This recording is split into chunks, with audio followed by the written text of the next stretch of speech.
13 दिसंबर को संसद के अंदर जो कुछ भी हुआ उसने पूरे देश में सनसनी फैला दी। लेकिन इसके 6 किरदार बाद में निकलकर सामने भी आए।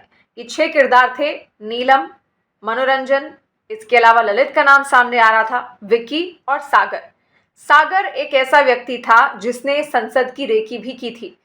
2 लोग शामिल थे। मनोरंजन ने संसद के अंदर की रेकी की और तब जाकर उसको मालूम पड़ा कि जब चेकिंग होती है तो जूतों की चेकिंग नहीं की जाती। इसीलिए इनको ये आइडिया आया कि अगर ये कुछ छुपा के ले जाना चाहते हैं तो जूते के अंदर छुपा के ले जा सकते हैं। सागर को जिम्मेदारी दी गई थी संसद के बाहर की रेकी करने की, लेकिन उसको पूरा मौका नहीं मिल पाया और जितना भी वो समझ पाया उस आधार पर वो वापस इन सभी के पास लौटता है। ये सब प्लानिंग बनाते हैं और आगे चलकर सागर को ये जिम्मेदारी दी जाती है कि वो संसद के अंदर जाएगा और उसके जूते में स्मोक क्रैकर भी वो छिपा कर ले जाएगा, जिसके लिए सागर ने एक स्पेशल जूता भी बनवाया था और इसी जूते के अंदर उसने ये क्रैकर भरकर वो अंदर ले गया और वहां पर उसने इसका छिड़काव किया। पूरी प्लानिंग बहुत ही सेट तरीके से हुई थी, कई बार इनकी मुलाकातें हुई थी। तो अब जांच एजेंसियां भी अलर्ट हैं और सागर के घर पर जब जांच एजेंसियां पहुंचती हैं, जो कि लखनऊ के आलमबाग का रहने वाला बताया जा रहा है, और कहा यह जा रहा था कि 15 साल से इसका पूरा परिवार वहीं पर एक घर में किराए पर रह रहा था। उसी घर में 6 और परिवार भी किराए पर रह रहे थे। लेकिन जब सबको ये मालूम अचानक से पड़ता है तो उसके घर के बाहर जमावड़ा लग जाता है। जब पुलिस घर के अंदर जाती है तब पुलिस को कई सारे साक्ष्य मिलते हैं।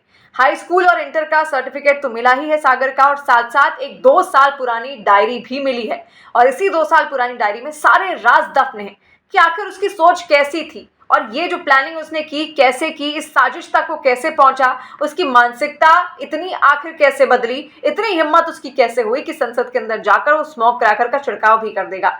इस डायरी में वो तमाम खुलासे हैं। तो इस डायरी के कुछ पन्ने हासिल हुए हैं और उस पन्नों में क्या कुछ लिखा है अब आप ये सुनिए, मैं आपको पढ़कर सुनाती हूँ। दरअसल पूरी डायरी 2 साल पुरानी है और उसने डायरी में ये लिखा हुआ था कि घर से विदा लेने का समय नजदीक आ गया है। एक तरफ हुए भी हैं और कुछ भी कर गुजरने की आग भी धधक रही है। काश मैं अपनी स्थिति माता पिता को समझा सकता, लेकिन ऐसा नहीं है कि मेरे लिए संघर्ष की राह चुनना आसान है। 5 सालों से उम्मीद लगाए प्रतीक्षा की है कि एक दिन आएगा जब मैं अपने कर्तव्य की ओर बढ़ूंगा। उसने आगे ये भी लिखा कि दुनिया में ताकतवर वो नहीं जो छीनना जानते हैं, वो हैं जो हर सुख त्यागने की क्षमता रखता है। तो जांच एजेंसियों को अब शक है, क्योंकि जो लिखा इसने है वो कुछ ऐसा जरूर लिखा है जिससे उसकी मानसिकता का पता जरूर लग रहा है। लेकिन ये हैंडराइटिंग क्या वाकई सागर की ही है, क्योंकि ये डायरी उसी के कमरे से मिली है।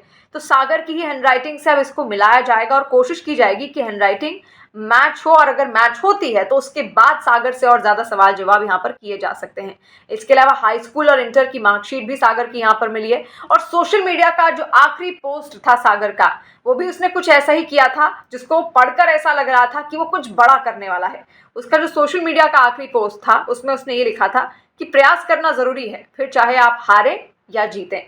और उसके बाद ये इसका आखिरी पोस्ट था सोशल मीडिया का और सीधे वो संसद पहुंचता है। संसद में उसने क्या कुछ किया कि पूरी दुनिया ने देखा, पूरे देश ने देखा। जांच लगातार जारी है, लेकिन सागर एक बहुत ही अहम किरदार है। ये वही व्यक्ति है जो वेल में अचानक से कूदता है और उसके बाद स्मोक क्रैकर का छिड़काव करता है कई सारी बेंचों को फांदते हुए। लेकिन जैसे ही सांसद इसको पकड़ते हैं उसके बाद इसको जांच एजेंसियों को सुपुर्द कर दिया जाता है। आगे जांच लगातार जारी है और बहुत सारी कड़ियां जोड़ने की कोशिश जांच एजेंसियों की तरफ से की जा रही है।